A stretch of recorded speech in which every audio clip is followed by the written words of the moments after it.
Hey guys, today I'm going to show you wintertime technique that'll help you catch more pressured wintertime bass. A lot of you guys have probably heard of it before, the Wacky rig. Most of you guys like to fish it weightless. That's a great way to fish it, especially during the springtime when the fish are shallow. But right now when the fish are deep, you got to use a Wacky jig head. It's got a little weight to get it down to where the bass are. So this is just a 1/4 ounce Wacky jig head.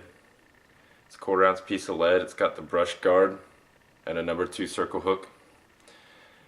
And I'm going to be rigging it up with a 6-inch Attraxx finesse worm, Attraxx baits. It's got the scientifically formulated feeding stimulant, which lasts a really long time. I went fishing with it for 3 hours today. This is bait. I had it in the water basically all that 3 hours, and you can still smell it.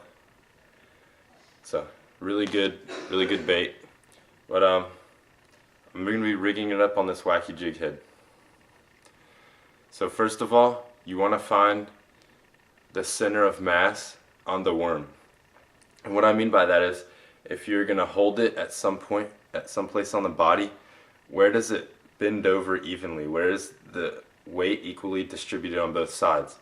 And since on a lot of your worms the size tapers, it's usually fatter at the top and it tapers towards when you get towards the bottom, the center of mass usually is not going to be right in the middle. So on this particular bait, it happens to be right at the top of the egg sac. And so this is really important. When you're rigging this, you're going to want to get the most action out of it. So these finesse baits typically just by themselves don't have a lot of action, and you know that's what makes them catch a lot of bass, is because they're subtle lures and they really get a lot of bites.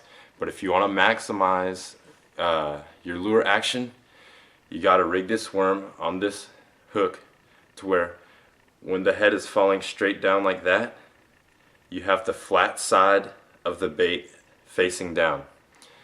The flat side has more surface area than the bent side, which is going to give you more water resistance, and the worm is going to flap more. So how you do that? You found the center of mass,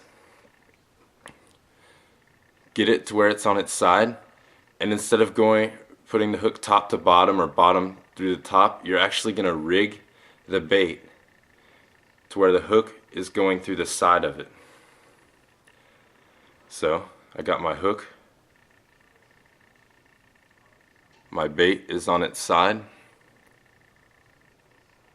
I'm going to find that center of mass and simply nose hook the bait right through there. And now, as you can see, the flat side of the bait is actually facing down. So when that jig head's falling straight down like it should through the water, the flat side is going to be going down, and it's really going to get a lot of flapping action. So that's your tip of the day. Go check out Attraxx baits, please. They're a great bait company. They've got that scientifically proven feeding stimulant. I guarantee you it's going to last forever. Unlike some of the other brands where you're going to have to, like, you fish with it for a little while, don't get bit, you want to change lures because the scent's worn off. No. The scent lasts forever. Okay? The guy from LSU developed this. There's some smart people behind this. Again, go check them out at Attraxx baits. Make sure to like, comment, subscribe, and stay tuned for more videos. Thanks.